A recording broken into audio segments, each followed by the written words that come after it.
വരട്ടെ, കൊച്ചിനെ കാണട്ടെ, അവൻ്റെ വീടാണ്. അവനെപ്പം ഇടയ്ക്കെന്ന് പറഞ്ഞാൽ അയ്യോ ഉള്ളിൽ ഒരുപാട് വിഷമമുണ്ട് കിച്ചു ഇപ്പം വിളിക്കാത്തതിലും വരാത്തതിലൊക്കെ. അങ്ങനെ വിഷമമൊന്നുമില്ല, അങ്ങനെ വിഷമം. എല്ലാവർക്കും നമ്മുടെ ഒരു പുതിയയിലേക്ക് സ്വാഗതം കേട്ടത്. അപ്പോൾ ഇന്നത്തെ നമ്മുടെ കണ്ടന്റ് രേണു തന്നെയാണ് കേട്ടോ. രേണുവിൻ്റെ കുറച്ച് കാര്യങ്ങളായിട്ടാണ് വന്നിരിക്കുന്നത്. രേണു പറയുന്ന കുറച്ച് കാര്യങ്ങളൊക്കെ കേട്ടോ. ആദ്യം തന്നെ നമുക്ക് രേണു ഒരു സ്പെഷ്യലായിട്ട് ഒരാളെ കാണാൻ പോകുന്ന കാര്യം പറയുന്നുണ്ട്. എനിക്ക് തോന്നുന്നു ഇവർ രേണുവിൻ്റെ വീഡിയോ ഏതോ എടുത്ത് വെച്ച് ഇവർ റിയാക്ട് ചെയ്താലും തോന്നുന്നു കേട്ടോ. അതുകൊണ്ടാണ് തോന്നുന്നു ഇവരെ കാണാൻ പോകുന്നു. ഭയങ്കര ദേവിയെ കാണാൻ പോവാണ് രേണു. അതാരാന്നുള്ളത് രേണു തന്നെ പറയുന്നത് നമുക്ക് കേൾക്കാം. നമസ്കാരം, രേണു സുധയാണ്. സത്യം പറഞ്ഞാൽ എനിക്ക് ഒരു ദേവിയെ കാണാൻ വളരെ ആഗ്രഹമുണ്ട്. അതായത് നമ്മുടെ നാഗച്ചേച്ചിനെ എനിക്ക് ഭയങ്കര ഇഷ്ടമാണ്. ഞാൻ ഒരുപാട് ബഹുമാനിക്കുകയും ഒരുപാട് സ്നേഹിക്കുകയും ചെയ്യുന്നതാണ് നാഗച്ചേച്ചി. എനിക്ക് ചേച്ചി എവിടെയാണ് താമസിക്കുന്നത്, എവിടെയാണ് ചേച്ചിയുടെ ആശ്രമം ഒന്നും അറിയില്ല. എന്തായാലും ഞാനത് നാഗച്ചേച്ചിനെ എനിക്ക് കാണാൻ ഉടനെ തന്നെ ഞാൻ പോകും. എനിക്ക് ഒരുപാട് ഇഷ്ടമാണ്. ഞാൻ ഒരുപാട് ഏറെ സ്നേഹിക്കുന്നു, ഏറെ ബഹുമാനിക്കുന്നു. അതുപോലെ ആ ദേവിയെ നേരിട്ട് കാണാൻ ഞാൻ ആഗ്രഹിക്കുന്നു. ചേച്ചി പോകുമ്പോൾ ഒരു കാര്യം മാത്രം മറക്കരുത്, മീഡിയക്കാരെ മൊത്തം വിളിച്ചോണം കേട്ടോ. അവരെ കൊണ്ടുപോകാതെ പോകുകയേ ചെയ്തേക്കരുത്. കാര്യം അവിടുത്തെ ഓരോ മുക്കും മൂലം എടുത്ത് കാണിച്ചേക്കണം എല്ലാ കാര്യങ്ങളും. നാഗച്ചേച്ചി ചോദിക്കുന്നതും പറയുന്നതും അവിടെ ചെല്ലുന്നതും ഇരിക്കുന്നതും നിൽക്കുന്നതും എല്ലാം കേട്ടോ. അപ്പോൾ പിന്നെ കാണിക്കാതിരിക്കില്ല. നിങ്ങൾ രേണുവിനെ ഇപ്പോൾ എല്ലാവരും ദേവിയായിട്ടാണല്ലോ കണ്ടേക്കുന്നത്. അതുകൊണ്ടായിരിക്കും രേണുവിനും ദേവി ഒന്ന് കാണാനായിട്ട് മോഹം തോന്നിയത്. ഞാൻ ഇത്രയും പറയുന്നുള്ളൂ, ഇതിനപ്പുറം ഞാനൊന്നും പറയുന്നില്ല. നിങ്ങൾക്ക് പറയാം, എന്നാ വേണേലും നിങ്ങൾക്ക് പറയാം, പറഞ്ഞോളുക. കമൻറ്റ് ഇടുന്നവരോടാണ് പറഞ്ഞത് കേട്ടോ. നിങ്ങൾക്ക് വേണേൽ പറയാം കേട്ടോ. പോയി കണ്ടിട്ട് വരട്ടെ. രേണുവിനെ ഓരോ മോശം വാക്കുകൾ ഉപയോഗിച്ച് ഓരോരുത്തർ വിളിക്കുന്നുണ്ട്. അത് ചിലർ അത് കാണിക്കാൻ തെറ്റാണെന്ന് തന്നെ ഞാൻ പറയത്തുള്ളൂ. കാര്യം അവർ എന്നതെല്ലാം കാണിച്ചെന്ന് പറഞ്ഞാലും അങ്ങനെയൊക്കെ പറയാതിരിക്കുകയാണ് ഏറ്റവും നല്ലത്. നമുക്കൊരു സംസ്കാരം ഉണ്ടല്ലോ, നമ്മളൊരു കമൻറ്റ് ഇടുമ്പോൾ നമുക്കൊരു സംസ്കാരമുണ്ട്. അത് നമ്മൾ നോക്കുക. മനുഷ്യരുടെ ക്ഷമ നശിക്കുമ്പോഴാണ് അങ്ങനെയുള്ള കമൻറ്റുകൾ വരുന്നത്. അതെനിക്ക് ഉറപ്പായിട്ട് അറിയാം. പക്ഷേങ്കിൽ ആ ഒരു കമൻറ്റ് ഇട്ടതിനെ പറ്റി ഒരു വർത്തമാനം പറയുന്നുണ്ട്. നിസാരം കുറുനരിന്ന് വിളിച്ചപ്പോഴത്തേക്ക് രേണുവിന് നൊന്തായിരുന്നു. പക്ഷേങ്കിൽ ഈ ഒരു കാര്യം പറയുമ്പോൾ എത്ര സന്തോഷത്തോടെ ഇവർ സത്യം പറഞ്ഞാൽ ഇതൊക്കെയാണ് ഞാൻ ഇവരെ വെറുക്കാനുള്ള കാര്യമായിട്ട്. ഇവർ സ്ത്രീ തന്നെയാണോ എന്ന് എനിക്ക് തോന്നിപ്പോകും കേട്ടോ. കാര്യം അങ്ങനെ നടക്കുന്ന സ്ത്രീകൾ പോലും അങ്ങനെ വിളിക്കുന്നത് കേൾക്കാൻ താല്പര്യപ്പെടാത്തവരാണ്. അങ്ങനെയുള്ള സ്ഥിതിക്ക് അതെന്നെ വിളിച്ചോട്ടെ, ഞാൻ സന്തോഷത്തോടെ സ്വീകരിക്കുന്നത്. അതാണ് ഇവർ പറയുന്നൊരു കാര്യം. വെടിയും തന്നെ അയക്കാം. എനിക്ക് എന്ത് കുഴപ്പം? വെടിയെന്ന് പറഞ്ഞാൽ വെടിയെന്ന് പറഞ്ഞാൽ എനിക്ക് വിഷയം ഞാൻ ഇതിലപ്പുറം കേട്ടിട്ട് ഇത് അവളെ ഈ കരിങ്കല്ലായിട്ട് അങ്ങനെ കേൾക്കുമ്പോൾ ദേഷ്യം വരാം. ഒരു ദേഷ്യമില്ല, ഇപ്പം സന്തോഷമുണ്ട്. ഞാൻ പിൻ ചെയ്തിരുന്ന നിങ്ങൾ കണ്ടിട്ടില്ലേ? അന്നേരം ഞാൻ പിൻ ചെയ്തിരുന്നു. എനിക്കറിയില്ല എന്താണെന്ന് അവനൊക്കെ അറിയാം. എന്തായാലും ഞാൻ പിൻ ചെയ്തിരുന്നു. അയ്യോ, ചോദിക്കുന്നവനും അതിൻ്റെ അർത്ഥം അറിയാൻ മേല, പുള്ളിക്കാരിക്കും അതിൻ്റെ അർത്ഥം അറിയാൻ മേല. എന്നാലും പിൻ ചെയ്തിടുന്നുണ്ട്. പിൻ ചെയ്തിടാതെ അർത്ഥം അറിയാൻ മേലെന്നാണോ അപ്പോൾ പിൻ ചെയ്തിടുന്നത്? എന്തോ നല്ല കാര്യം ഓർത്തണ്ടാണോ? ഇതുപോലെ ഉടായി പിടിച്ചൊരു പെണ്ണുമ്പോൾ എൻ്റെ ജീവിതത്തിൽ കണ്ടില്ല. ഈ ഒരു സൗണ്ട് കേൾക്കുന്നുണ്ടല്ലോ, ഇവൻ ലോക ഉടായ്പാണ്. ഇവനാണ് ഈ മാതിരി വൃത്തിയായിട്ട കാര്യങ്ങളൊക്കെ ചോദിക്കുന്നത്. അവൻ അറിയാൻ മേല അങ്ങനെ ഒരു വാക്ക്. അവൻ കേട്ടിട്ടുമില്ല അങ്ങനെ ഒരു വാക്ക്. അതുകൊണ്ടൊരു കാര്യം ചെയ്യും, മോൻ അറിയാൻ നാട്ടിലൊന്ന് ചോദിച്ചിട്ട് ഒന്ന് വന്നിട്ട് വീണ്ടും ഒന്ന് സംസാരിക്കുന്നതിനെ പറ്റി. അതിനേക്കാൾ വലിയ ടീമാണ് പറഞ്ഞിരിക്കുന്നത്. പിൻ ചെയ്ത് വെക്കും അങ്ങനെയുള്ള കാര്യങ്ങളൊക്കെ. അതൊക്കെ കേട്ട് എനിക്കിപ്പോൾ സന്തോഷമാണ്. അങ്ങനെയുള്ള കാര്യങ്ങളൊക്കെ ഇപ്പം പിൻ ചെയ്ത് വെക്കാറുണ്ടെന്ന്. അതുകൊണ്ട് അതെനിക്ക് സന്തോഷമേ തരുന്നത്. ഇങ്ങനൊരു വാക്ക് കേൾക്കാനായിട്ട് ഏതൊരു മനുഷ്യരും ഇങ്ങനെയുള്ള കാര്യങ്ങൾ കേൾക്കുമ്പോഴത്തേക്ക് വെറുപ്പാണ് തോന്നുന്നത്. വീണ്ടും ഇവർ വന്നിച്ച് ഇത് തന്നെയാണ് കാണിക്കുന്നത്. ഞാൻ ഓർത്ത് കേട്ടോ, ഇവർ ഇച്ചിരി ഇവർ ഒതുങ്ങിയത് എങ്ങനെയാണെന്ന് ചോദിച്ചാൽ ഇങ്ങനെയുള്ള കാര്യങ്ങളൊക്കെ ഇവർ വീണ്ടും ഇവർ നാക്കിനെ ഒരുമാതിരി അഴിഞ്ഞാട്ടം മാതിരി വിടുന്നുണ്ട്. പക്ഷേ ഇവർ കുറച്ച് ഒരു കാര്യം എന്നാന്ന് ചോദിച്ചാൽ ഒന്ന് ഒതുങ്ങിയത് എന്നാന്ന് ചോദിച്ചാൽ ഷബീന ബീവിയുടെ നേരെയുള്ള ചാട്ടം മാത്രമാണ് ഇവർ ഒതുങ്ങിയേക്കുന്നത്. ആ ഒരു കാര്യം ഇവർ ഒതുങ്ങി. ആ ഒരു കേസിൽ ഇവർ നാണം കെട്ട് മൂല കയറിയിരുന്നത്. അവർക്കറിയാം ഇനി അവരെ ചൊറിഞ്ഞു കഴിഞ്ഞാൽ ഇതിലും വലുത് അവരുടെ കയ്യിൽ ഇരിപ്പുണ്ട്. അത് പുറത്തോട്ട് വിടും. ഇത്രയും നാളും വോയിസും കാര്യങ്ങളൊക്കെയാണ്. അത് എന്നോ എന്നൊക്കെ പറഞ്ഞ് ഇവർക്ക് എന്നിലൊക്കെ തടി തപ്പ ഞാൻ ഓർക്കുന്നില്ലെന്നോ അല്ലെങ്കിൽ ഞാൻ മറന്നുപോയെന്നോ അല്ലെങ്കിൽ ഞാൻ അതല്ല ഉദ്ദേശിച്ചെന്നോ എന്നൊക്കെ പറയും. പക്ഷേങ്കിൽ ഇനിയുള്ളത് അവരുടെ കയ്യിൽ ഇരിക്കുന്ന ബോംബ് തന്നെയാണെന്നുള്ളത് ഇവർക്കറിയാം.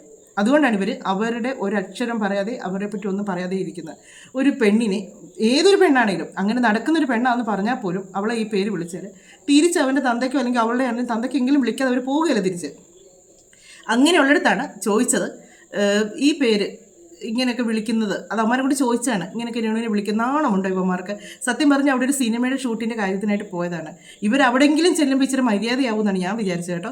പക്ഷേ ഇവരെവിടെ ചെന്നാലും ഇവരുടെ ഈ തനി സ്വഭാവം കാണിക്കാതെ ഇവർക്ക് നിൽക്കാൻ പറ്റത്തില്ല. അവരത്രയ്ക്ക് ഇവരെ കൊച്ചിനെ പോലും ചിന്തിക്കുന്നില്ലല്ലോ എന്നാണ് ഓർക്കുന്നത്. വിളിക്കുന്നവന്മാർ വിളിക്കട്ടെ, പറയുന്നവർ പറയട്ടെ, അത് മൈൻഡ് ചെയ്യാൻ പോകണ്ട. എല്ലാവരുടെയും വീഡിയോ ഇപ്പോൾ എൻ്റെ വീഡിയോ കടിയിലാണെങ്കിലും വന്ന് എനിക്ക് നെഗറ്റീവ് പറയുന്നവർ കാണും. പക്ഷേ അത് എടുത്തു വെച്ച് ഞാൻ റിയാക്ട് ചെയ്യുമ്പോഴല്ലേ എൻ്റെ വില പോകുന്നത്. അവിടെ കിടന്ന് പറയട്ടെ എന്ന് വിചാരിക്കണം. അത്രയേ ഉള്ളൂ. അല്ലെ നമുക്ക് ഇഷ്ടമല്ലേ ഇവരെ നമുക്ക് ബ്ലോക്ക് ചെയ്ത് ഇടാനുള്ള ഓപ്ഷൻ ഉണ്ട് നമുക്ക് അതിനകത്ത്. അതുമില്ല. പുള്ളിക്കാരി എതിർത്ത് പിൻ ചെയ്ത് വെക്കുകയാണ് ചെയ്യുന്നത്. അതൊക്കെ വലിയ ക്രെഡിറ്റ് ആയിട്ടാണ് കാണുന്നത്. അങ്ങനെ ഒരു വാക്ക് ഉപയോഗിക്കുന്നത് വലിയ ക്രെഡിറ്റ് ആയിട്ടാണ് പുള്ളിക്കാരി എടുത്തത്. ഏതാണ്ട് അവാർഡ് കിട്ടിയ മാതിരിയാണ്. പറിച്ചിട്ട് കിട്ടില്ലേ? ഇതിൻ്റെ അർത്ഥം എനിക്കറിയാൻ വരുന്നത്. ഞാൻ പറയുന്നില്ല ഇതിൻ്റെ അർത്ഥം ആരോടാ ചോദിക്കേണ്ടതെന്ന്. പക്ഷേങ്കിൽ ഞാൻ അടുത്തത് ഇവന്മാർ ചോദിക്കുന്നത് നിക്കർ ഇടാറില്ലേ എന്നാണ് ചോദിക്കുന്നത്. എത്ര മ്ലേച്ഛമായിട്ടുള്ള ചോദ്യം ഒന്നോർത്ത് നോക്കിയാലേ. ഒരു പെണ്ണിനോട് ചോദിക്കുന്നത് ഇവരുടെ അടുത്ത് എത്രമാത്രം ഫ്രീ ആയിട്ട് നിൽക്കുന്നതുകൊണ്ടാണ് ഈ ഒരു ചോദ്യം ചോദിച്ചതെന്ന് ഓർക്കണം. എത്രമാത്രം ഫ്രീ ആയിട്ട് നിൽക്കുന്നതുകൊണ്ടാണ്. നിങ്ങൾ വേറെ ആരോടെങ്കിലും ഇത്രയും ഈ ഫീൽഡിലുള്ള ഒത്തിരി, ഇപ്പോൾ പ്രിയങ്കയോട് ഒരുപാട് പേര് ഓരോ കാര്യങ്ങൾ ചോദിക്കാറുണ്ട്. പ്രിയങ്ക കൊടുക്കുന്ന മറുപടിക്ക് നല്ല മറുപടിയാണ് കൊടുക്കുന്നത്. നല്ല മറുപടി എന്ന് പറഞ്ഞാൽ അവരെ ചീത്ത വിളിക്കുകയോ അങ്ങനെയൊന്നുമല്ല. അവർ ആ ചോദിക്കുന്ന കാര്യം അതായത് രീതിക്കാണ് കൊടുക്കുന്നത്. അവരോട് കഴിഞ്ഞ ദിവസം ചോദിച്ചു ഡ്രസ്സ് ഇടുന്നതിനെ പറ്റി എന്നത് ചോദിച്ചാണ്. അടുത്ത വയലിൽ അവരോട് ചോദിച്ചതെന്നറിയാം, നിങ്ങൾ ഒരു പെണ്ണ് എങ്ങനെ നടക്കുന്ന കാണാനാണ് നിങ്ങൾക്ക് ഇഷ്ടമെന്നാണ് ചോദിച്ചത്. ആ ഒരു ചോദ്യം തിരിച്ച് ചോദിച്ചപ്പോഴത്തേക്ക് അമ്മമാർ പറഞ്ഞു സാരി ഉടുത്ത് മാന്യമായിട്ട് നടക്കുന്ന കാണാനാണ് ഞങ്ങൾക്ക് ഇഷ്ടം. ആണല്ലോ, അപ്പം പിന്നെ നിങ്ങൾ ചോദിക്കുന്ന ചോദ്യത്തിന് പ്രസക്തിയില്ല. അത് അവിടെ തീർന്ന ചോദ്യം. പക്ഷേ ഇതങ്ങനെയല്ല. ഇതുടനെ പറയും അങ്ങനെയാണ് ഇങ്ങനെയാണ് മറ്റൊരാണ് മറിച്ചാണെന്നെല്ലാം പറയും. ഇവർക്ക് സത്യം പറഞ്ഞ ഒരു വിവരക്കേടിൻ്റെ രാജ്യമാണ് ഇവരോട് ചോദിക്കുന്ന ചോദ്യങ്ങൾ. ഇപ്പോൾ നിങ്ങൾ കേട്ടോണേ, എത്ര മോശമായിട്ടാണ് ചോദിക്കുന്നതെന്നറിയാം. നിക്കർ ഇടാറില്ല അങ്ങനെ ഒരു പേരിലായിരുന്നു. നിക്കർ ഇടാറില്ല. അല്ല, നിക്കർ എന്ന് പറഞ്ഞൊരു പേരുണ്ടായില്ലേ? അതൊന്നും പ്രശ്നമല്ലേ? എനിക്കെന്താ പ്രശ്നം? ഇനിയിപ്പം എന്നാ വിളിച്ചാലും നോ പ്രോബ്ലം, ഹാപ്പി. നിങ്ങൾക്കറിയാലോ കമന്റ് എന്തൊക്കെയാണ് വിളിക്കുന്നത്, എന്തൊക്കെ വിളിക്കുന്നില്ല. എനിക്കിഷ്ടം അതൊക്കെ കേൾക്കുന്നത്. ഹാപ്പിയാണ്. എന്നെ വിളിച്ചാലും പുള്ളിക്കാരി ഹാപ്പിയാണ്. പുള്ളിക്കാരിക്ക് അത് വിളിക്കാത്തതിലുള്ള സങ്കടമേ ഉള്ളൂ. അതിനായിരിക്കും ഇവരിങ്ങനെയുള്ള കോലങ്ങൾ കെട്ടുന്നത്. അതൊക്കെ വിളിക്കാനായിരിക്കും. അവർ ചുറ്റിനും നോക്ക്. നിങ്ങൾ അതിനെ ശ്രദ്ധിക്കുന്നുണ്ടോ? ഇവർ ഈ ഒരു ഷൂട്ടിൻ്റെ സ്ഥലത്ത് നിന്ന് ഈ ഒരു കാര്യം പറയുമ്പോൾ ഇവർ ചുറ്റിനും ശ്രദ്ധിക്കുന്നുണ്ട്. ഇവരെ ആരെങ്കിലും ശ്രദ്ധിക്കുന്നുണ്ടോ, ഇവർ പറയുന്ന ആരെങ്കിലും കേൾക്കുന്നുണ്ടെന്ന്. അപ്പോൾ ഇവർക്കറിയാം ഇവർ കാണിക്കുന്ന നല്ല കാര്യമല്ല എന്ന് ഇവർക്ക് നല്ല വ്യക്തമായിട്ട് അറിയാം. പക്ഷേങ്കിൽ ഇവരത് വീണ്ടും വീണ്ടും വീണ്ടും ആവർത്തിച്ചുകൊണ്ടിരിക്കും. പക്ഷേ ഇവർ ഈ അവിടെ എവിടെ നോക്കിയാലും ഇവർ ഈ പറയുന്ന കാര്യം പബ്ലിക്കിലേക്കല്ലേ പോകുന്നത്. ഈ ഡയറക്ടർമാരോ അല്ലെങ്കിൽ അതിനകത്ത് അഭിനയിക്കുന്ന ആരെങ്കിലോ അല്ലെങ്കിൽ ഈ പറയുന്ന ഇവർക്ക് വേണ്ടി സപ്പോർട്ട് ചെയ്ത ലീലെന്ന് പറഞ്ഞ ചേച്ചിയോ അവർ കണ്ടാൽ പോലും ഇവർക്കൊരു വിഷയമില്ലേ? ഇവരെയൊക്കെ സത്യം പറഞ്ഞതിലേക്ക് അഭിനയിക്കാൻ വിളിച്ച ഡയറക്ടറെ സമ്മതിക്കണം. പണ്ടത്തെ രേണു അല്ല ഇപ്പോഴൊന്നും പുള്ളി അറിഞ്ഞു കാണത്തില്ലായിരിക്കും. ഈ ഒരൊറ്റ സെറ്റിൽ നിന്നാണ് ഇവർ എത്ര ഇത് ഇട്ടേക്കുന്നതെന്ന് അറിയാമോ? എത്ര 2, 3, 1 മിനിറ്റും 35 സെക്കൻഡും ഒക്കെ ആയിട്ടുള്ള ഇങ്ങനെ, അല്ലെങ്കിൽ ഒരു 50 സെക്കൻഡ് ഇങ്ങനെ അങ്ങ് ഇട്ടേക്കുക, അല്ലെങ്കിൽ ഒരു 1.5 മിനിറ്റ് ഉള്ളത് അങ്ങനെയൊക്കെ അങ്ങ് വാരി വലിച്ചിട്ടേക്കുവാണ്. അതെല്ലാം ഇവരെ പറ്റിയാണ് ഇവർ പറയുന്നത്, അല്ലാതെ ഒരു സിനിമയെ പറ്റിയോ ആ ഒരു സെറ്റിലെ കാര്യങ്ങളോ ഒന്നുമല്ല പറയുന്നത്. നിക്കർ ഇടാറില്ലേന്ന് ഇത് വേണമെങ്കിൽ പൊക്കി കാണിക്കും. ഇതേ ഞാൻ ഇട്ടിട്ടുണ്ടെന്ന് പറഞ്ഞു. അതാ സാധനം ഇവര്. രേണു ഒരു പ്രണയ രോഗിയാണെന്ന് എല്ലാവരും പറയുന്നുണ്ട്. നല്ല കാര്യമല്ലേ? എനിക്കിഷ്ടമാണ് അങ്ങനെ കേൾക്കുന്നത്. ഞാൻ പ്രണയം എന്ന് പറഞ്ഞാൽ അതുല്യമായിട്ടുള്ള ഒരു പവിത്രമായിട്ടുള്ള ഒരു വികാരമാണ്. സോ നമുക്ക് അങ്ങനെ കേൾക്കുന്നത് ഇഷ്ടമാണ്. പ്രണയ രോഗി എന്ന് പറഞ്ഞാൽ എനിക്കിഷ്ടമാണ്. പ്രണയരോഗി എന്നായിരിക്കും എല്ലായിരിക്കും പറയുന്നത്, മനോരോഗി എന്നായിരിക്കും. കാര്യം നിങ്ങൾക്ക് തെറ്റിപ്പോയതായിരിക്കും. പ്രണയരോഗി അതും പുള്ളിക്കാർക്ക് ഇഷ്ടമാണ്, അതും ഇഷ്ടമാണ്. അതും നല്ലൊരു കാര്യമല്ലേ, ദിവ്യമായിട്ടുള്ളൊരു കാര്യമല്ലേ അതും. പ്രണയരോഗി എന്ന് പറഞ്ഞാൽ നമ്മൾ സത്യം ഉദ്ദേശിക്കുന്നതന്നെ ഓരോരുത്തരെ മാറി മാറി മാറി പ്രണയിച്ച് നടക്കുന്നവരെയാണ് നമ്മൾ ഈ പ്രണയരോഗികളെന്ന് വിളിക്കുന്നത്. ഒന്നില്ലെങ്കിൽ ഒതുങ്ങിയല്ലോ അവരിങ്ങനെ ഒരുപാട് പേരിലേക്ക് ഇങ്ങനെ വ്യാപിച്ച് കിടക്കുകയാണ്. ഒരാളെ കുറച്ച് നാൾ പ്രണയിച്ച് കിടക്കാം, അത് കഴിയുമ്പോൾ അവരുടെ കൂടെ കുറച്ച് നാൾ കഴിയുമ്പോൾ അവർക്ക് അവരെ മടുക്കും. മടുത്ത് കഴിയുമ്പോഴത്തേക്ക് അവർ അടുത്ത ആളിലേക്ക് പോകും. അവരെ കുറേ നാൾ കൂടുന്ന കഴിയുമ്പോൾ അവരെ മടുക്കും. അത് കഴിയുമ്പോൾ അടുത്ത ആളിലേക്ക് പോകും. അങ്ങനെ കിടക്കുന്നതിനാണ് നമ്മൾ ഈ പ്രണയ രോഗികളെന്ന് വിളിക്കുന്നത്. കാര്യം അതൊരു രോഗമാണ്, അല്ലാതെ അവർ മനസ്സിന് ഇഷ്ടമെന്ന് നമ്മളത് പ്രണയ രോഗമാണത് എന്ന് പറയുന്നത്. ഇവരെ പ്രണയരോഗി എന്നായിരിക്കും വിളിച്ചത്, മനോരോഗി എന്നായിരിക്കും വിളിച്ചത്. കാര്യം അതാണ് ഇവർക്ക് ചേരുന്നത്. കാര്യം ഈ ഇങ്ങനെയുള്ളവരൊക്കെ ആണല്ലോ ഇങ്ങനെയൊക്കെ സമതല തെറ്റി നടക്കുന്നവരാണല്ലോ ഇങ്ങനെയൊക്കെ ഓരോന്ന് പറയുന്നത്. കാര്യം അവർക്ക് പറയുന്നതന്നെ അവർക്ക് വെളിവ് കാണത്തില്ല, അതൊരു അസുഖമാണ്. അതായിരിക്കും ഇവരെ വിളിച്ചത്. പിന്നെ വേറെ കാര്യം പറയുന്നുണ്ട്, അത് നമുക്കൊന്ന് കേൾക്കാം. ഇത് അഖിൽമാരാർ പറഞ്ഞ കാര്യത്തെ പറ്റിയാണ് ചോദിച്ചിരിക്കുന്നത്. അപ്പം രേണു കൊടുക്കുന്ന മറുപടിയുണ്ട്. അതുപോലെ തന്നെ നമ്മുടെ അനുമോളും ഇതിനൊരു മറുപടി കൊടുക്കുന്നുണ്ട്. ഈ 2 പേരുടെ ഒരു സ്റ്റാൻഡേർഡ് നിങ്ങളൊന്ന് ചിന്തിച്ച് നോക്കണേ. 2 പേരും തമ്മിലുള്ള ഒരു സ്റ്റാൻഡേർഡ്, അവരുടെ ആ ഒരു സംസാര രീതി, അവരെ സംസാരിക്കുന്ന കാര്യങ്ങൾ അതൊന്ന് ശ്രദ്ധിച്ച് നോക്കണം. ഇപ്പം രേണു പറയുന്ന ആദ്യം നമുക്കൊന്ന് കേൾക്കാം. കേട്ടതിന് ശേഷം നമുക്ക് അനുമോൾ പറയുന്നത് കേൾക്കാം. അമ്മൂമ്മമാരൊക്കെ വീട്ടിലാണ് പ്രസവിക്കാറുള്ളത്. എങ്ങനെ അപ്പൂപ്പനും അമ്മൂമ്മയൊക്കെ വീട്ടിലാണ് പ്രസവിക്കുന്നതെന്നോ? ഞങ്ങളുടെ ഒന്നും വീട്ടിൽ അപ്പൂപ്പന്മാർ പ്രസവിക്കാറില്ല. ഇനി ഇവരുടെ കുടുംബത്ത് അങ്ങനെയാണോ നമുക്കറിയാൻ. എല്ലാം വ്യത്യസ്തമാണല്ലോ രേണുവിൻ്റെ കാര്യത്തിൽ എല്ലാം വെറൈറ്റി ആണല്ലോ. ഇപ്പോൾ ചിലപ്പോൾ അപ്പൂപ്പന്മാർ പ്രസവിക്കുമായിരിക്കും. പണ്ടൊക്കെ വീടുകളിലായിരുന്നു അപ്പൂപ്പന്മാരും അമ്മൂമ്മമാരും ഒക്കെ പ്രസവിച്ചുകൊണ്ടിരുന്നത്. ഇനി എൻ്റെ കഴിവിക്കുറവാണോ നിങ്ങളും കൂടെ ഒന്ന് ശ്രദ്ധിച്ച് നോക്കാം. അമ്മൂമ്മമാരൊക്കെ വീട്ടിലാണ് പ്രസവിക്കാറുള്ളത്. അന്ന് ഹോസ്പിറ്റൽ സൗകര്യം ഇല്ലായിരുന്നു കൊണ്ടാണ്. ഇന്നിപ്പോ മുട്ടിന് ഹോസ്പിറ്റലില്ലേ, ഒരു ആംബുലൻസിന്റെ നമ്പറിൽ വിളിച്ചാൽ ആംബുലൻസ് ഒന്ന് കൊണ്ടുപോകത്തില്ലേ. എല്ലാം നമുക്ക് കാറുണ്ട്. തോന്നുന്നുണ്ടോ പണ്ടത്തെ പ്രസവം ഈസി, ഇപ്പോഴത്തെ പ്രസവം കുറച്ചും കൂടി ടഫായിട്ട് തോന്നുന്നുണ്ടോ? രണ്ടും ഒരു പ്രസവം തന്നെ പ്രസവം തന്നെയാണ്. അനുമോള് പറയുന്നത് രേണു പറയാറുണ്ട് രേണു ഒരു വീഡിയോയും കാണാറില്ലെന്ന്. പിന്നെ എങ്ങനെ ഈ അഖിൽമാരാർ ഡെലിവറിയെ പറ്റിയാണ് പറഞ്ഞതെന്നും ഇങ്ങനെയുള്ള കാര്യങ്ങളെ പറ്റിയാണൊക്കെ പറഞ്ഞത് ഇത്രയും വിശദീകരിച്ച് പുള്ളിക്കാരിക്ക് എങ്ങനെ പറയാൻ പറ്റുന്നു? അപ്പം മീഡിയക്കാർ ഇത്രേ ചോദിച്ചുള്ളൂ. അഖിൽമാരാർ പണ്ടത്തെ പ്രസവമാണ് എളുപ്പം, ഇപ്പോഴത്തെ പ്രസവം ബുദ്ധിമുട്ടാണ് എന്ന് പറയുന്നുണ്ട്. എന്നാൽ അത്രയും മാത്രമേ ചോദിച്ചുള്ളൂ. അപ്പോൾ അതിന് പറഞ്ഞ രീതി വീഡിയോ കാണാത്ത ഒരാളെങ്ങനെയാണ് ഇത്ര വിശദീകരിക്കുന്നത്? എല്ലാം അറിയുന്നുണ്ട്, എല്ലാം കാണുന്നുണ്ട്. അനുമോള് പറയുന്നത് നമുക്ക് നിൽക്കാം. ആ പറച്ചിൻ്റെ ഒരു സ്റ്റാൻഡേർഡിൻ്റെ കാര്യമാണ് ഞാൻ പറയുന്നത്. ഞാനൊരു കാര്യം ചോദിക്കട്ടെ. ഞാൻ എൻ്റെ അടുത്ത് ഇപ്പോഴാണ് ഒരാൾ ചോദിക്കുന്നത്, എനിക്കിതൊരു ചോദിച്ചില്ല. എന്നാലും ഞാൻ എൻ്റെ അഭിപ്രായം പറയാം. ആ വീഡിയോ കണ്ടായിരുന്നോ? പറ, സത്യം പറ. അഖിലേട്ടൻ്റെ ആ ഒരു ഫുൾ ആ ഇന്റർവ്യൂ ഫുള്ളും കണ്ടായിരുന്നു? കണ്ടില്ല. ആദ്യം ഫുള്ളും കാണും. അവിടെ നിന്ന് ഇവിടെ നിന്നും കാണുന്ന കല്ലും മണ്ണും പൊടിയും എടുത്ത് പറയാണ്ട്, ഞാൻ ഒന്നും പറഞ്ഞിട്ടില്ല ഇപ്പോഴും, അത് പറയാണ്ട് ആദ്യം ആ ഫുൾ ഇന്റർവ്യൂ ഇരുന്ന് കാണണം. ഞാൻ ഫുൾ ഇന്റർവ്യൂ ഇരുന്ന് കണ്ടൊരു വ്യക്തിയാണ് ഞാൻ. അല്ലാതെ കുറച്ച് ചെറിയൊരു ഷോർട്ട് വീഡിയോ അവിടെ നിന്ന് കാണുന്ന വീഡിയോ കണ്ടിട്ട് ഒരിക്കലും ഒരാളെ അഭിപ്രായം പറയില്ല, കുറ്റവും പറയില്ല, നല്ലതും പറയാറില്ല. ഞാൻ ഫുൾ വീഡിയോ ഇരുന്ന് കണ്ടിട്ട് എന്തൊക്കെയാണ് പറഞ്ഞിരിക്കുന്നത് നോക്കിയിട്ട് മാത്രമേ ഞാൻ പറയുള്ളൂ. ആ ഫുൾ വീഡിയോ ഇരുന്ന് കണ്ടിട്ട് വേണം നിങ്ങൾ എന്തൊക്കെ ക്വസ്റ്റ്യൻ ചോദിക്കാൻ. ഓക്കെ, അഭിപ്രായം പറയാൻ. നമ്മൾ ഒരിക്കലും ഒരാളെ അവിടെ നിന്ന് ഇവിടെ നിന്ന് കണ്ടിട്ട് ഒരാളെ നല്ലതും പറയാൻ പാടില്ല, മോശവും പറയാൻ പാടില്ല. ഫുൾ ഇരുന്ന് കാണണം, അത്രയേ ഉള്ളൂ. പിന്നെ അയാളുടെ ചോദിക്കുക, അയാൾ എന്താണ് മീൻ ചെയ്തതെന്ന് അയാളുടെ മുമ്പിൽ ചോദിക്കാം, അത്രയേ ഉള്ളൂ. കറക്റ്റ് മറുപടിയാണ് കൊടുത്തത്. അദ്ദേഹത്തോട് ചോദിക്കുക, അദ്ദേഹം എന്നാണ് ഉദ്ദേശിച്ചത് അതോട് ചോദിക്കുക. മറ്റുള്ളവരാണോ ഇതിനെപ്പറ്റി അഭിപ്രായം ചോദിച്ചാൽ നടക്കുന്നത്? പറഞ്ഞ ആളോടാണ് ചോദിക്കുന്നത് നിങ്ങൾ എന്താണ് ഉദ്ദേശിച്ചത് എന്ന് ചോദിക്കേണ്ടത്. ഇനി എന്നോട് ഇതിനെപ്പറ്റി വേറെ ആരെങ്കിലും എന്നിൽ ചോദിക്കാൻ ചെല്ലുവോ? ചെല്ലുകയില്ല. വേറെ ഒന്നും അതിനെപ്പറ്റി ചോദിക്കാൻ ചെല്ലത്തില്ല. അവിടെ തീർന്നു. ആ ചോദിച്ച ചോദ്യത്തിനുള്ള ഉത്തരം അവന്മാരെ തന്നെ മുട്ടിച്ചു. പിന്നെ അവന്മാർ ഇനി എന്നെ ചോദിക്കാനായിട്ടാണ്? ഇതൊക്കെയാണ് ഉത്തരം മുട്ടിക്കാന്ന് പറയുന്നത്. അങ്ങനെയുള്ള ഇതിലേക്ക് തന്നെ കൊടുത്തു. ഉത്തരം അവന്മാരാണ് ഇനി പറയേണ്ടത്. അവർക്ക് പറയാനുള്ള കാര്യം പറഞ്ഞു. ഇനി അവന്മാർ സത്യം അവന്മാരോട് ചോദ്യം ചോദിച്ച പോലെ ആയിപ്പോയില്ലേ? അവന്മാർക്ക് ഉത്തരം മുട്ടിയില്ലേ? ഇനി അവർ ചോദിക്കും അതിനെപ്പറ്റി ഒരു കാര്യങ്ങൾ. ഇവർ പലരും ഈ ഒരു വീഡിയോ ഒന്നും കാണാതാണ് വരുന്നത്. എന്നിട്ട് അവിടുന്ന് ഇവിടുന്നൊക്കെ എന്നിലൊക്കെ കിട്ടുന്നത് ഏറെ കയറ്റാനുള്ള പരിപാടിയാണ് ഈ കാണിക്കുന്നത്. ഇനി ഇവർ ചോദിക്കുന്നുണ്ട്, കിച്ചു വിളിക്കാത്തതിലും വരാത്തതിലൊക്കെ വിഷമം ഉണ്ടോ എന്ന് ചോദിക്കുന്നുണ്ട്. രേണു സത്യസന്ധമായിട്ടുള്ളൊരു മറുപടി പറയുന്നുണ്ട്. ഇവർ പറയുന്നുണ്ടല്ലോ, അവൻ എൻ്റെ മകനാണ്, അവനാണ് എൻ്റെ ആദ്യ കുഞ്ഞ് എന്നൊക്കെ പറയാറുണ്ടല്ലോ. നമ്മൾ സ്വന്തം ഒരു മകനാണെങ്കിൽ നമ്മളത് പറയുമോ? വിളിക്കാതെയും വരാതെ ഇരിക്കും വിഷമം ഉണ്ടോ എന്ന് ചോദിച്ചാൽ ഏതൊരമ്മയാണെങ്കിലും പറയും, എനിക്ക് വിഷമമുണ്ട്, അവൻ എന്നെ വിളിക്കാത്തതിലും എടുക്കാത്തതിലും, അവനെ തെറ്റിദ്ധരിച്ചാൽ എനിക്ക് വിഷമമുണ്ട്, അവൻ വരുകയും ഞങ്ങളോട് നിൽക്കുകയും ചെയ്യണം എന്നൊക്കെ എനിക്ക് ആഗ്രഹമുണ്ട്. പക്ഷേ രേണുവിൻ്റെ ഈ വർത്തമാനത്തിൽ തന്നെ നമുക്കറിയാം, ഷെബീന ബേബി കഴിഞ്ഞ ദിവസം ഒരു വീഡിയോ ഇട്ടതിനകത്ത് പറഞ്ഞിട്ടുള്ളത് ഈ കിച്ചു എങ്ങനെയും ഒഴിവായി പോകണം തന്നെയാണ് ഇവർ ആഗ്രഹം. ഇതിപ്പോൾ കുറേ കഴിയുമ്പോഴത്തേക്ക് ഈ ഋതപ്പനോട് തന്നെ ഋതപ്പനെ കൊണ്ട് തന്നെ പറയിപ്പിക്കും. ഈ വീട് എനിക്ക് എഴുതി തരാമോ എന്ന് കിച്ചുവിനോട് ചോദിക്കും. ആ കിച്ചു അതങ്ങ് കൊടുക്കുകയും ചെയ്യും. ആ കാര്യത്തിൽ ഒരു സംശയമില്ല. അത് രേണുവിനകത്ത് പറയുന്നൊരു കാര്യമുണ്ട്. ആ കാര്യം പറയുന്നത് കേൾക്കുമ്പോൾ നിങ്ങൾക്ക് മനസ്സിലാവും. ഇപ്പോൾ ഇതാദ്യം തന്നെ കിച്ചു വരുന്നതിനെ പറ്റി ചോദിക്കുന്നുണ്ട്. കിച്ചു വിളിക്കാത്തതിനെ പറ്റി, വരുന്നതിനെ പറ്റി അല്ലേ, വിളിക്കാത്തതിനെ പറ്റി. ഉള്ളിൽ ഒരുപാട് വിഷമമുണ്ട് കിച്ചു ഇപ്പം വിളിക്കാത്തതിലും വരാത്തതിലൊക്കെ. അങ്ങനെ വിഷമമില്ല. ഞാൻ പറഞ്ഞില്ല, അവൻ്റെ ഇഷ്ടമാണ് വിളിക്കാതിരിക്കാൻ. വിളിച്ചല്ലോ, ടൈം ഉണ്ടായിരുന്നു. ഒരു വിഷമവും ഇല്ല പുള്ളിക്കാരിക്കൊന്നും. അതൊന്നും വേണ്ട. വരാതിരിക്കുകയാണെങ്കിൽ അത്രയും സന്തോഷം എന്നാണ് ഉദ്ദേശിക്കുന്നത്. വരാതിരുന്നാൽ അത്രയും സന്തോഷം. ഇതിനകത്ത് ഒരു കാര്യം ചോദിക്കുന്നുണ്ട്.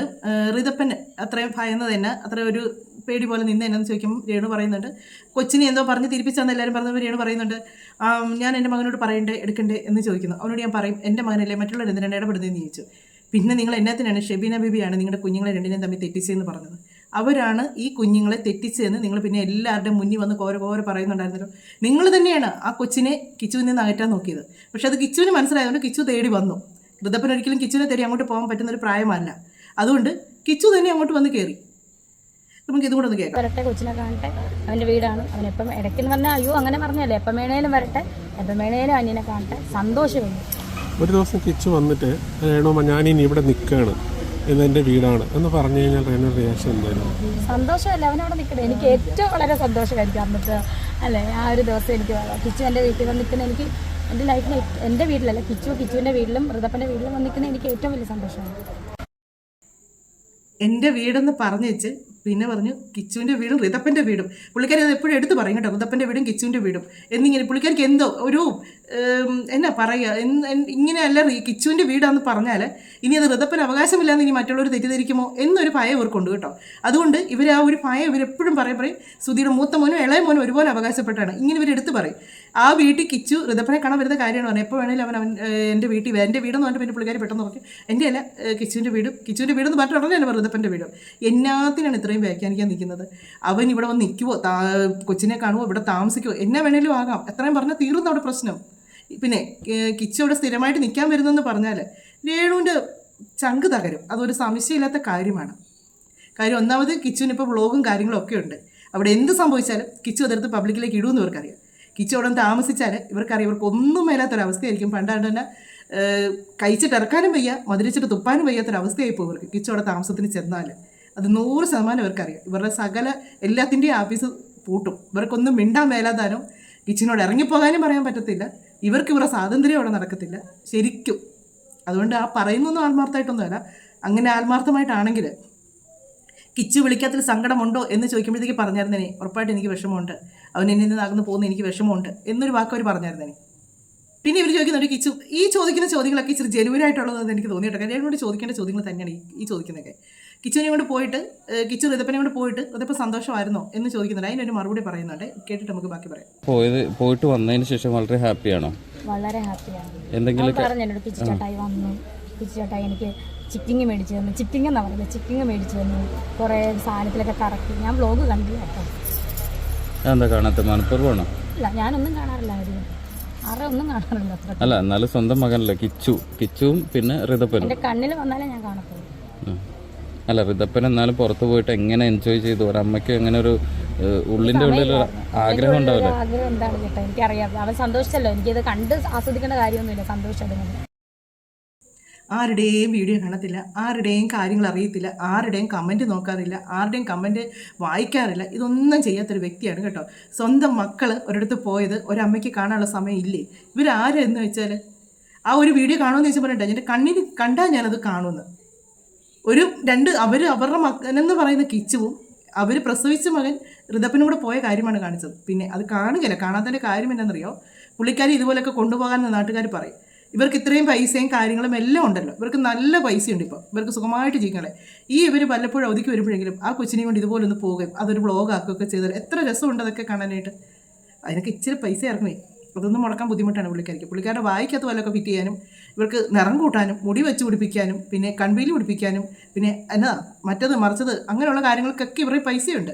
ഇവരുടെ ശരീരം മോടി പിടിപ്പിക്കാനും ഇവരുടെ ശരീരം നോക്കാനും ഇവരുടെ പൈസയുണ്ട്. പക്ഷെ ആ കുഞ്ഞിനെ അത് സന്തോഷമായിരുന്നെന്ന് പറഞ്ഞു കേട്ടോ. അത് പണ്ടും അങ്ങനെ തന്നെയാണ്. ഋതപ്പന് കിച്ചു വരുമ്പോഴാണ് അതിന് ഏറ്റവും കൂടുതൽ സന്തോഷം. അതിന് നല്ല ഫുഡ് മേടിച്ച് കൊടുക്കാറുണ്ട്, അതിന് ഡ്രസ്സ് എടുത്ത് കൊടുക്കാറുണ്ട്, എല്ലാ കാര്യങ്ങളും കിച്ചു ചെയ്യാറുണ്ട്. ഭയങ്കര സെലിബ്രിറ്റിയാണ്. തിരക്കാണ് പുള്ളിക്കാരിക്ക്. അതിനൊന്നും സമയമില്ല പുള്ളിക്കാരിക്ക്, ഒന്നിനും സമയം ഉണ്ടാവുകയില്ല. സമയം ഉണ്ടാവും. എന്നിട്ട് ഇവന്മാരോട് നിന്ന് ഈ കൊണകൊണ വെക്കുന്ന സമയം മതിയില്ല വീട്ടിൽ പോകാനായിട്ട്, ഇല്ലേ? നിങ്ങൾ ആരെങ്കിലും ഒന്ന് ചിന്തിച്ച് നോക്കാം. ഞാൻ ഈ പറയുന്നത് തെറ്റാണോ എന്ന് നോക്കാം. ഈ ഇവന്മാരോട് നിന്ന് എത്ര മണിക്കൂർ നിന്നിട്ടായിരിക്കും ഇത്രയും ഓരോ വീഡിയോസ് ഇങ്ങനെ കാര്യങ്ങൾ പുറത്തോട്ട് വരുന്നത്? എത്ര മണിക്കൂർ നിന്നിട്ടായിരിക്കും? ഇവരുടെ സ്വന്തം വണ്ടിയല്ല വന്നത്. ഇവർക്ക് ഇവിടുത്തെ പരിപാടി കഴിഞ്ഞു, അപ്പോൾ എല്ലാവരുടെയും യാത്രയും പറഞ്ഞ് ഇവർ അവിടുന്ന് നേരെ ഇവർ വീട്ടിൽ പോകെങ്കിൽ അത്രയും നേരം സ്വന്തം കുഞ്ഞിൻ്റെ കൂടെ ഇരിക്കാൻ സമയം കിട്ടത്തില്ലേ? ഇവരുടെ തിരക്കല്ല, ഇവരുടെ തോന്നിവാസങ്ങളാണ് നടക്കുന്നതെന്ന് വേണം പറയട്ടെ. എന്നിട്ട് അവരെപ്പോഴും പറയുന്നത് തിരക്കാണ്, ഭയങ്കര ഇങ്ങനെയുള്ള മീഡിയക്കാരെ പറയുന്നത് തിരക്കായിരിക്കും എപ്പോഴും. നിങ്ങൾക്ക് ഇവന്മാർ ചോദിക്കുന്ന ഈ നാശം പിടിച്ച ചോദ്യത്തിൽ നിന്ന് ഇവർക്ക് രക്ഷപ്പെടുകയും ചെയ്യാം. ഇവർക്ക് ഇവർ കുഞ്ഞിൻ്റെ കൂടെ കിട്ടുന്ന സമയം സ്പെൻഡ് ചെയ്യുകയും ചെയ്യാം. ആ കുഞ്ഞിന് സന്തോഷമാകും. പക്ഷേ ഇവിടെ ചാരി നിന്ന് അങ്ങ് നിൽക്കുക, കുറ്റി അടിച്ച മാതിരി നിൽക്കുക, എന്നിട്ട് അങ്ങ് പ്രസംഗമാണ് പറയുന്നത്. മൊത്തം പൊട്ടത്തരും. അപ്പൂപ്പന്മാർ പ്രസവിക്കും എന്നതൊക്കെയാണ് ആ ചാറ്റ്. അവരുടെ അല്ല ചാറ്റ്, ആണോ സംശയമുണ്ട്. ഞാനത് ഓർക്കുന്നില്ല, ഞാൻ മറന്നുപോയി, എനിക്കിതൊന്നും ഓർമ്മയില്ല. പുള്ളിക്കാരിക്ക് അല്ലെങ്കിൽ ഒന്നും ഓർമ്മയില്ല. ഭർത്താവ് മരിച്ച ദിവസം ഓർമ്മയില്ല, വർഷം ഓർമ്മയില്ല, കൊച്ചിൻ്റെ ബർത്ത്ഡേ ഓർമ്മയില്ല. കൊച്ചിൻ്റെ ബർത്ത്ഡേ ഓർമ്മയില്ലെന്ന് പറഞ്ഞിട്ട് ബിഗ് ബോസിൽ പോയപ്പോഴത്തേക്ക് ഇവർ ആ കൊച്ചിൻ്റെ ബർത്ത്ഡേ മറന്നുപോയതാണ് കാര്യം. അതിനകത്ത് എല്ലാ ആൾക്കാരുടെയും മക്കളുടെ അവരോട് പറഞ്ഞു കഴിയുമ്പോഴത്തേക്ക് ആ ബർത്ത്ഡേയുടെ ഇത് അവർ കാണിക്കുന്നുണ്ടായിരുന്നു. ആ ബർത്ത്ഡേയുടെ ഇത് അവർ മറന്നുപോയി, അതവർ ഓർക്കുന്നില്ല. ഇവർ ദിവസങ്ങൾ ഇവർക്ക് അറിയത്തില്ല, മാസങ്ങൾ അറിയത്തില്ല, വർഷത്തിൽ 12 മാസം ഉണ്ടെന്ന് ഇവർക്ക് അറിയത്തില്ല. തിങ്കൾ ഏതാ, ചൊവ്വ ഏതാ, വെള്ളി ഏതാ, ഇതൊന്നും ഇവർക്ക് അറിയാൻ മേല. ഇവർക്കൊന്നും അറിയാൻ മേല. ഇവർക്ക് ആകെ പാടെ അറിയാം നിക്കർ ഇട്ടുകൊണ്ട് നടക്കാനും കഴുത്ത് വെട്ടി ഇറക്കിയ ഉടുപ്പിട്ടുകൊണ്ട് നടക്കാനും. പിന്നെ ആരെങ്കിലും കണ്ട അമ്മമാരുടെ തോളയിലോട്ട് കയറിയിരുന്ന് അമ്മമാരുടെ മടിയിലോട്ട് കയറിയിരുന്ന് ചെവി വർത്താനം പറയാനറിയാം, കെട്ടിപ്പിടിക്കാനറിയാം, ഓടാനറിയാം, തുള്ളാനറിയാം. ഇതൊക്കെ ഇവർക്ക് അറിയത്തുള്ളൂ. അല്ലാതെ ഇവർക്ക് വേറെ ഒന്നും അറിയത്തില്ല.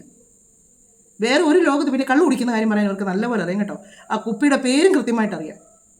ഏത് കുപ്പിയുടെ പേരും കുപ്പിയുടെ പേരും പറയും, അത് അടിക്കുന്നത് എങ്ങനെയാണെന്ന് പറയും, അതിൻ്റെ കൂടെ എന്നൊക്കെ ടച്ചിങ്സ് വേണമെന്നുള്ളതും അറിയാം. അതൊക്കെ ഇവർക്ക് കൃത്യമായിട്ട് അറിയാം. ഋതപ്പനെ കൊണ്ടുപോയി വൺ ഡേ ടൂർ എന്ന് പറഞ്ഞിട്ട് കൊണ്ടുപോയി.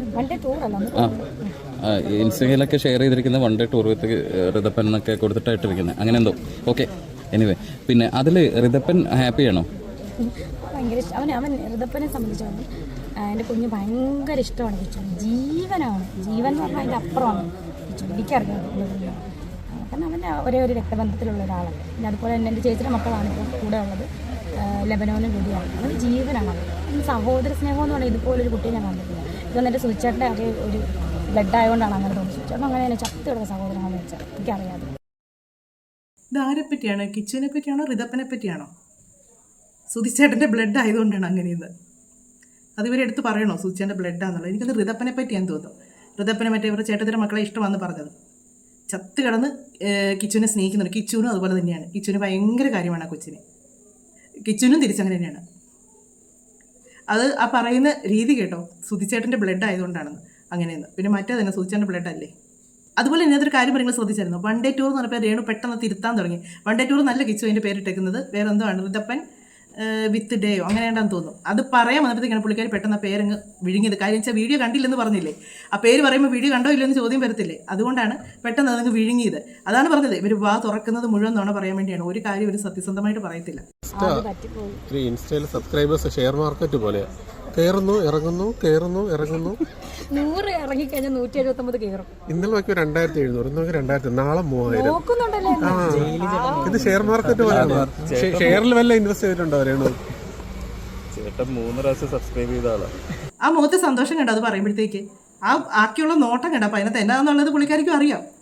അതിൻ്റെ ആ കാര്യം പറയുമ്പോൾ കൂടുന്നു കുറയുന്നു. ഷെയർ മാർക്കറ്റിൽ വല്ല ഇതും ഉണ്ടെന്ന് ഉണ്ട്. ഷെയർ മാർക്കറ്റ് ഇവിടെ തുണിയില്ലാത്തത് ഉണ്ടാക്കാണ്ടിരിക്കുകയല്ലേ. ഇവനൊക്കെ എവിടുന്ന് വരുന്നു? അത് പറയുമ്പോൾ ഒരു സന്തോഷം കണ്ടു പുള്ളിക്കാരുടെ മുഖത്തെ.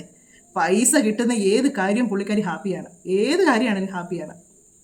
ഇനി ഇതിനകത്ത് വേറൊരു കാര്യമാണ്, ഇത് നിങ്ങളൊന്ന് ഇച്ചിരി കോമഡി ആയിട്ട് എടുത്താൽ മതി കേട്ടോ. ഇത് കണ്ടപ്പോൾ എനിക്ക് ചിരി വന്നു, അതുകൊണ്ട് ഞാനത് എടുത്തതേ ഉള്ളൂ. നമ്മൾ മാത്രമല്ല ഇവരെടുത്തിട്ട് ട്രോളുന്നത്, എല്ലാവരും അതെ. ഇവരെ സപ്പോർട്ട് ചെയ്യുന്ന കുറേ ആൾക്കാരെന്ന് പറഞ്ഞാൽ കുറേ ഫേക്ക് ഐ ഡിയാണ് കേട്ടോ. അതിനകത്ത് അവരുടെ പേരും കാര്യങ്ങളും മാത്രം, ഒരു പേര് മാത്രമേ ഉള്ളൂ, ബാക്കി നമ്മൾ തപ്പിച്ചെന്ന് ഒന്നുമില്ല. അതുപോലെ ഫേക്ക് ആയിട്ടുള്ള കുറേ കാര്യങ്ങളാണ്. എനിക്കൊരു ആൻ്റണി എന്ന് പറഞ്ഞ ഒരാൾ അയക്കുന്നുണ്ട് മെസ്സേജ്. അത് എനിക്കൊന്ന് രേണു തന്നെയാണോ എന്ന് എനിക്ക് സംശയമുണ്ട്. കാര്യം എന്നാന്ന് ചോദിച്ചാൽ, ഒരു രേണു ഇതുപോലെയാണല്ലോ, പൊട്ടത്തെറ്റാണ് എഴുതുന്നത് കൂടുതലും. അന്ന് പറഞ്ഞല്ലോ പൊട്ടത്തെറ്റ് തന്നെയാണ് ഇവർ എഴുതുന്നത്. അവിടെ ഇവിടെ അറ്റവും മൂലയും ഒക്കെ ആയിട്ടങ്ങ് ഇടും. നമുക്കൊന്നും മനസ്സിലാകാതെ നീ പോയി ഇങ്ങനെ എന്നാൽ അത് ഒറ്റ ഇതായിട്ടങ്ങ് ചെയ്യുവാണെങ്കിൽ നമുക്കത് വായിച്ചെടുക്കാൻ എളുപ്പമുണ്ട്. ഈ ഇച്ചിരിയുമായിട്ടാണ് എനിക്ക് ഇടുന്ന കമൻറ്റ്. എനിക്ക് സത്യം പറഞ്ഞാൽ അത് വായിച്ചെടുക്കാൻ എനിക്ക് സത്യം പറഞ്ഞാൽ ചിലപ്പോൾ റിപ്ലൈ കൊടുക്കുകയില്ല അങ്ങനെ ഇതിന്. കാര്യം എന്നാന്ന് ചോദിച്ചാൽ, നമുക്ക് ഒരെണ്ണം വായിച്ചു, 2 എണ്ണം വായിച്ചു, 3 എണ്ണം വായിച്ചു, ഇതൊരു 10 കമൻറ്റാണ്. ഒരു ഇച്ചിരിയും വെച്ച് അതും നമുക്ക് മനസ്സിലാകില്ല എന്നതാണ് എഴുതിയേക്കുന്നത് എന്നുള്ളത് പോലത്തെയാണ്. അങ്ങനെ കുറേ ഫേക്ക് ആയിട്ടുള്ള കുറേ ആൾക്കാരുണ്ട് ഇവർ ആരാധിക്കുകയും സ്നേഹിക്കുകയും ചെയ്യുന്നത്. അല്ലാത്ത ചെറുപ്പക്കാർ പിള്ളേർ തൊട്ട് എടുത്തിട്ട് പണി കൊടുത്തോണ്ടിരിക്കുന്ന വെച്ചാൽ കളിയാക്കിക്കൊണ്ടിരിക്കുകയാണ്. നമുക്കൊന്ന് കണ്ടു നോക്കാം. ഒരു കോഫി കുടിക്കണം, ഷേക്ക് കുടിക്കണം, ഒന്ന് ഡ്രൈവിന് പോകണം, അല്ലെങ്കിൽ ഒന്ന് പുറത്ത് നമ്മൾ കറങ്ങാൻ പോകണം, just meetup, please contact my manager. ഞാൻ പറയാറുണ്ട് ലൈവില്. 1 coffee, 1 shake, 1 ride, 1 kernel, call manager. Poor Indian woman, widow, surviving for the family in the name of Sudhichetan. So sad. Call the manager, she will do. You ready? വെല്ലാത്തേതി. ഇതിൽ കൂടുതൽ ഇനി എന്നാ ട്രോളാനാണ്? അല്ലെങ്കിൽ രേണു ഉണ്ടല്ലോ, ഞാൻ പറഞ്ഞു കേരളത്തിൽ ജീവിക്കുന്ന രീതിയൊന്നുമല്ല. പുള്ളി അങ്ങ് അമേരിക്കയിൽ ജനിച്ച് വളർന്ന ഒരു സ്റ്റൈലാണ്. ഡ്രസ്സിങ് ആണെങ്കിലും സംസാരമാണെങ്കിലും ഭയങ്കര സ്റ്റൈലൊക്കെ ആയിട്ടാണ് സംസാരിക്കുന്നത്. സ്റ്റൈല് സംസാരിച്ച് തുടങ്ങും, ലാസ്റ്റ് ആ കൂറ ലുക്കി വന്നങ്ങ് നിൽക്കും വർത്തമാനം. അത് പതിവാണ്. ഇതിനകത്ത് ഇവരിനി ചോദിക്കുന്നുണ്ട്, ഇവർ സാമ്യപ്പെടുത്തുന്ന ആരാധന തമന്ന, പിന്നെ മഞ്ജു വാര്യർ അനുഭവിച്ച പ്രതിസന്ധി എന്നാന്നുള്ളത് നമ്മളെല്ലാവരും കണ്ടതാണ്. അത് ഒരു പെണ്ണിന് താങ്ങാൻ പറ്റുന്നതിനപ്പുറമായിരുന്നത്. രേണു അങ്ങനത്തെയുള്ള പ്രതിസന്ധി എന്തെങ്കിലും തരണം ചെയ്തിട്ടുണ്ട്. രേണു തുണി പറിച്ച് ആടിയപ്പോൾ ആൾക്കാർ പ്രതികരിച്ചു, അത്രയേ ഉള്ളൂ. തുണി അഴിച്ച് കാണിച്ചപ്പം അതിനെതിരെ ആൾക്കാർ പ്രതികരിച്ചു. പിന്നെ ആൾക്കാർ പ്രതികരിച്ചതിനാണ് ബിഷപ്പിനെ ചീത്ത വിളിച്ചതിനും ആ സ്ഥലത്തിൻ്റെ കാര്യത്തിന് അദ്ദേഹത്തെ പറഞ്ഞതിനാണ് പ്രതികരിച്ചത്. അല്ലാതെ ഇവരെ വേറൊരു പിന്നെ കിച്ചു വന്ന അങ്ങനെ ഒരു കാര്യം പറഞ്ഞപ്പം അതിനും പ്രതികരിച്ചു. കാര്യം എൻ്റെ മകൻ എന്ന് പറഞ്ഞ് എപ്പോഴും പറഞ്ഞു നടക്കുന്ന ആ ഒരു വ്യക്തി ആ കുഞ്ഞിനോട് കാണിച്ചിരുന്നത് എന്നതാണെന്നുള്ളതാണ് അത് പുറത്തു വന്നത്. ആ ഒരു കാര്യം കേട്ടപ്പോഴും പിന്നെ ഇവർ കാണിക്കുന്ന തോന്നിവാസങ്ങളാണ്. ഇവർ വന്നിച്ച് പബ്ലിക്ക് വന്നിച്ച് ഈ മീഡിയക്കാരോട് പറയുന്ന വേണ്ടാത്ത വർത്തമാനങ്ങളാണ് ആൾക്കാർ എതിർത്തുകൊണ്ടിരുന്നത്. വാടാ കീടാ കൂടാ എന്നൊക്കെ പറഞ്ഞ് ഇവരൊക്കെ പറയുന്നുണ്ടായിരുന്നു. അങ്ങനെയുള്ള കാര്യങ്ങളൊക്കെ പറയുമ്പോഴാണ് ഇവർ എതിർത്തുന്നത്. അത് ഇവർ കാണിച്ചു കൂട്ടുന്ന കോലത്തിനാണ് ഇവർ അനുഭവിച്ചുകൊണ്ടിരിക്കുന്നത്. അതിന് മഞ്ജു വാര്യരെ വെച്ച് ഇവർ സാമ്യപ്പെടുത്തുന്നത് എന്തിനാണെന്ന് എനിക്ക് മനസ്സിലാകുന്നില്ല. മഞ്ജു വാര്യർ അവിടെ വന്നൊരു വൃത്തിയോട് കാണിക്കുന്നില്ല, തോന്നിയാസങ്ങൾ കാണിക്കുന്നില്ല, അല്ലെങ്കിൽ എൻ്റേത് വലുതാണോ ചെറുതാണോ എന്ന് ചോദിക്കാൻ നടക്കുന്നില്ല. അങ്ങനെയുള്ള ഒരാണുങ്ങളുടെയും തോളെ മഞ്ജു വാര്യർ കയറി നടക്കാൻ നമ്മൾ കാണുന്നില്ല. അവരവരുടെ തൊഴിൽ ചെയ്ത് അവർ ഒന്നും ഉണ്ടാക്കിയത് മൊത്തം അവിടെ കൊടുത്തേച്ച് അവർ പോകുന്നതാണ്. അവരുടെ മകളെയും കൊടുത്തു, എല്ലാം കൊടുത്തു, അവരൊന്നുമില്ലാതെ അവിടെ നിന്ന് ഇറങ്ങിയതാണ്. അവർ വീണ്ടും ഒന്നേന്ന് തുടങ്ങിയൊരു വ്യക്തിയാണ്. അവരാരുടെയും മുന്നിൽ ചെന്ന് ഒന്നും പറയാൻ പോയിട്ടില്ല. അവർ അഭിനയിച്ച് തന്നെ മുന്നോട്ട് പോകാനാണ് അവർ നോക്കിയത്. അതൊക്കെ നടിയാണ്, അവർക്ക് അഭിനയിക്കുകയാണ് ചെയ്യുന്നത്. അല്ല ഇതുപോലെ കൊഞ്ഞനും കുത്തും അല്ല അഭിനയം എന്ന് പറയുമ്പോൾ ഇവർ കാണിക്കുന്ന പോലെ.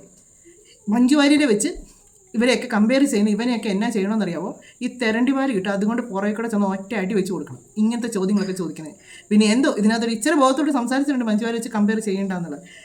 പുള്ളിക്കാരി കാണിച്ചു കൂട്ടിയ കാര്യങ്ങളോളം ഇത് കഴിഞ്ഞിട്ട് ഞാൻ കാണിച്ചു തരാവേ. പുള്ളിക്കാരി മഞ്ജു വാര്യരെ വെച്ച് കമ്പയർ ചെയ്യാൻ പറ്റിയ സാധനമാണോ എന്നുള്ളത് പറഞ്ഞുതരാം. ഇതൊന്ന് കേട്ടതിന് ശേഷം. മഞ്ജു വാര്യരെ പോലെ ഭയങ്കരമായിട്ട് എന്താ പറയാ പ്രതിസന്ധികളെ തരണം ചെയ്ത് ഒരു അയൺ ഗേളായിട്ട് രേണു മാറിക്കൊണ്ടിരിക്കുകയാണല്ലോ. ചേച്ചിനെ പോലെ എന്ന് പറയല്ലേ, ഇനി ആൾക്കാർ കമന്റ് ഇടും എന്തോ ഇവള് പറ ചേച്ചിനെ ഇപ്പം പറഞ്ഞത് അയൺകളായിട്ടെന്ന് പറഞ്ഞല്ലേ. കുറേ പേര് എൻ്റെ അടുത്ത് പറയുന്നുണ്ട് പ്രതിസന്ധികൾ വന്നാലും ഇങ്ങനെ തന്നെ കട്ടയ്ക്ക് പിടിച്ചേക്കും, വേറെ വല്ലവരാണെങ്കിൽ നിർത്തിയിട്ട് പോയേനെയെന്ന്. ശരിയാണ്. മഞ്ജു വാര്യർക്ക് പെയ്ഡ് പരിപാടിയൊന്നുമില്ല. അല്ലാതെ മഞ്ജു വാര്യർ നിർത്തിച്ച് പോകാനായിട്ട് വേറെ വല്ലവരെ നിർത്തിച്ച് പോകുന്നില്ല. വേറെ വല്ലവരെ തൊലിക്കെട്ടി എന്നുള്ള ഇങ്ങനെയുള്ള പരിപാടി കാണിക്കില്ല മറ്റുള്ളവർ. അവർക്ക് തൊലിക്കെട്ടി എന്നൊരു സാധനമുണ്ട്. അവരെന്നെ കാണിക്കുമ്പോൾ അവരുടെ ഫാമിലിയെ പറ്റി ഒരു ചിന്ത വരും, മക്കളുടെ മക്കളെ പറ്റി ഒരു ചിന്ത വരും. ഇതൊന്നിനെയും പറ്റി ചിന്തയില്ല, ഞാൻ മാത്രമല്ല എനിക്ക് മാത്രമല്ല എന്നുള്ളത്. ഇവരുടെ ഒരു വീഡിയോ ഞാൻ കാണിക്കാവേ.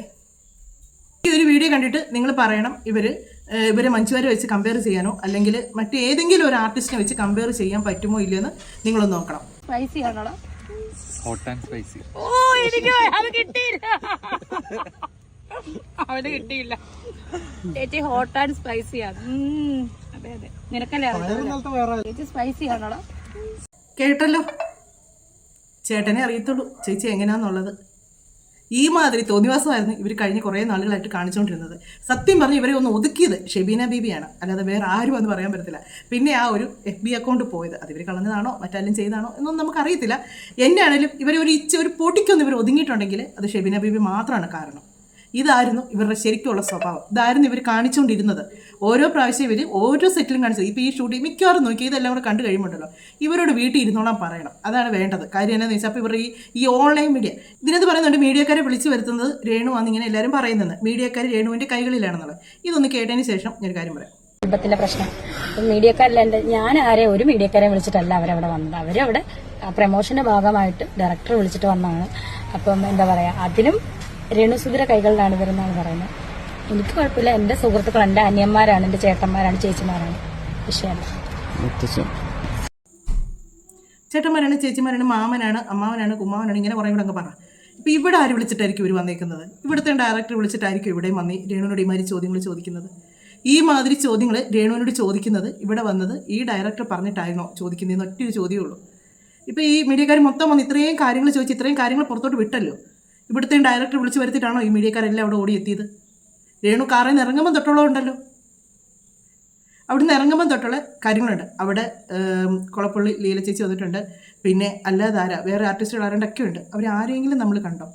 ആരെയും കണ്ടില്ല. രേണു മാത്രമുള്ളൂ അവിടെ. അത് ആരാണ് എടുക്കുന്നത്? നിങ്ങളുടെ ചിങ്കടികളായിട്ടുള്ള നിങ്ങൾ വിളിച്ച് വരുത്തിയ നിങ്ങളുടെ മീഡിയക്കാർ, നിങ്ങൾ പൈസ കൊടുത്ത ആൾക്കാർ. ഇതിൽ നിങ്ങൾക്ക് ഇനി അങ്ങനെ പറയാൻ പറ്റുമോ? ഡയറക്ടർ പറഞ്ഞിട്ട് വന്നിട്ടാണെങ്കിൽ അവിടുത്തെ സിനിമയുടെ കാര്യങ്ങളും അവിടുത്തെ വർക്കിൻ്റെ കാര്യങ്ങളുമാണ് കാണിക്കേണ്ടത്. ഇത് രേണുവിൻ്റെ കഥകളാണ് മൊത്തം പുറത്ത് വന്നിരിക്കുന്നത്. ഇതൊക്കെ അവരൊന്ന് കണ്ടാൽ മതിയായിരുന്നു. ഇത് ആരാ മുതലെന്നുള്ളതൊന്ന് അറിഞ്ഞാൽ മതിയായിരുന്നു. അത്രയേ ഉള്ളൂ. എന്നാണേലും മറ്റൊരു വീഡിയോയിലൂടെ മറ്റു കാര്യങ്ങളൊക്കെ നമുക്ക് കാണാം. നിങ്ങളുടെ അഭിപ്രായങ്ങൾ നിങ്ങൾക്ക് പറയാം.